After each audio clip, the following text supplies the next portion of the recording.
Fala galera, bem-vindos a mais um Triplo F. Como vocês sabem, essa semana eu assisti a série La Casa de Papel e eu fiz a crítica que vocês podem ver aqui no canto.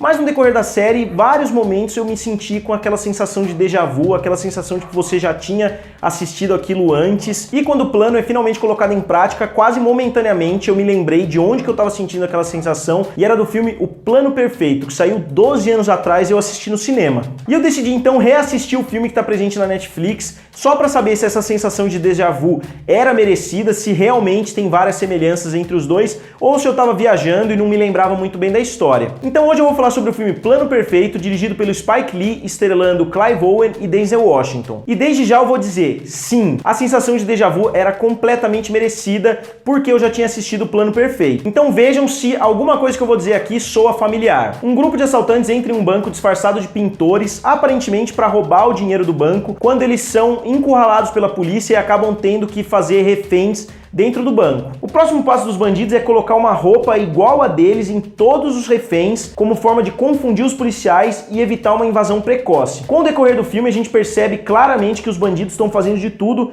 para enrolar a situação e que eles na verdade queriam o máximo de tempo possível dentro do banco. O policial responsável pelo caso está em maus lençóis com seus colegas da polícia e percebe que eles estão tentando enrolar a situação e decide entrar pessoalmente no banco para ver se os reféns estão vivos. Mas na verdade o objetivo não é nem ver se os reféns estão vivos, é simplesmente ter uma conversa mano a mano com o responsável por tudo aquilo. Além disso, quando os policiais tentam colocar escutas dentro do banco, na verdade são os bandidos que conseguem colocar escutas nos policiais. E com isso eles conseguem ouvir e prever tudo que os investigadores vão fazer. E no decorrer das investigações, uma pessoa é colocada lá para vigiar o policial responsável por interesse de uma pessoa poderosa que deseja que o caso se resolva da melhor forma possível. E só para frisar, eu estava falando do filme Plano Perfeito e não da série La Casa de Papel, apesar de tudo que eu falei até agora se encaixar perfeitamente nas duas obras. E tem muito mais semelhanças do que eu falei, eu só não vou abordar mais a fundo ainda para evitar spoilers do filme para quem ainda não assistiu, mas se vocês ainda não assistiram Plano Perfeito, eu recomendo bastante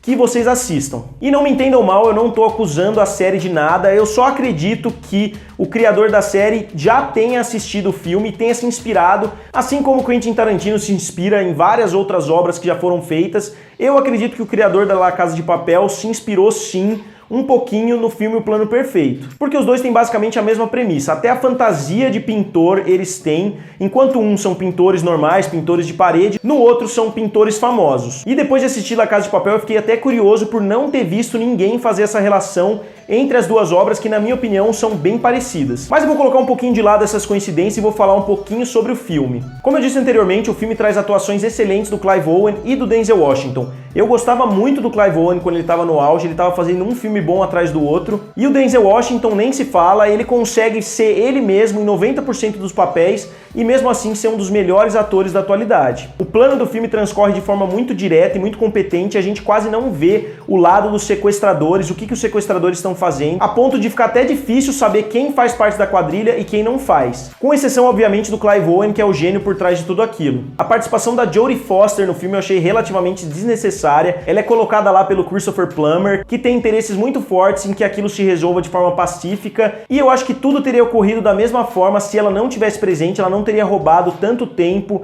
de cena do filme, e eu acho que toda essa subtrama envolvendo o Christopher Plummer teria acontecido da mesma forma. E o filme mescla também flash forwards de entrevistas com reféns. Algumas delas são bem informativas, algumas delas mostram o que os reféns estavam sentindo e outras são simplesmente descartáveis e não serviram muito para avançar a narrativa. Mas no geral eu colocaria O Plano Perfeito como um dos melhores filmes de roubo que saíram nos últimos anos, porque ele tem uma trama bem simples e que o espectador consegue seguir, mas mesmo assim que a gente acredita que teria de fato enganado a polícia, e eles conseguem no decorrer do roteiro dar todas as pistas para o próprio espectador chegar à conclusão que a polícia não chegou, sem nenhum grande salto ou nenhuma grande surpresa que o filme não tinha informado até então. E tudo foi muito bem planejado e executado à perfeição. E agora voltando rapidamente às semelhanças entre as duas obras, eu acho que só pelo fato de um ser um filme e da outra ser uma série já muda completamente, apesar da premissa ser muito parecida, o desenvolvimento é bem diferente, a gente não vê o lado dos bandidos no filme Plano Perfeito, enquanto o lado dos bandidos é o foco da série La Casa de Papel. Então acho que só isso já diferenciaria o suficiente para evitar acusações como plágio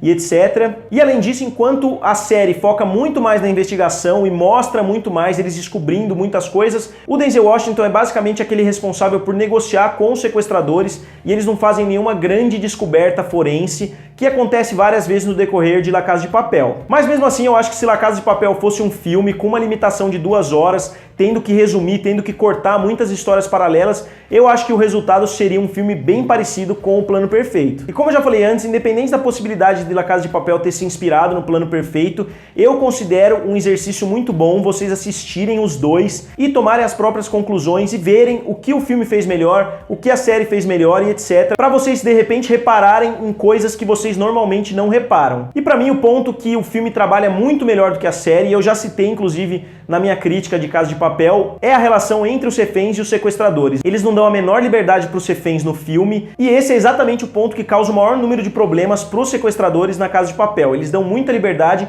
mas eu entendo completamente, porque eu acho que numa série de 10 episódios, de 15 episódios, eles têm que gerar conflito no decorrer da temporada para não ficar aquela coisa maçante, porque não pode tudo dar certo em uma série de 15 episódios, então eles acabam dando essa liberdade para ocorrer problemas que eles depois solucionam. E esses conflitos são necessários para manter a trama sempre interessante. E eu tô na situação delicada de poder dar spoilers sobre uma série, spoilers sobre um filme, mesmo o vídeo não sendo um vídeo sem spoilers, em nenhum momento eu falei que não teria spoilers. Eu vou parar por aqui de analisar os dois, mas eu recomendo muito que vocês assistam os dois. E eu vou dar um desafio para quem tiver interesse, principalmente para quem já assistiu La Casa de Papel, assistam O Plano Perfeito e digam aqui nos comentários quais são os 2 pontos positivos que a série tem com relação ao filme e quais são os 2 pontos positivos que o filme tem com relação à série, e a gente dá uma discutida aqui nos comentários. Então galera, vocês já assistiram O Plano Perfeito e La Casa de Papel? Digam nos comentários, curtam o vídeo e se inscrevam no canal. Valeu e nos vemos em breve!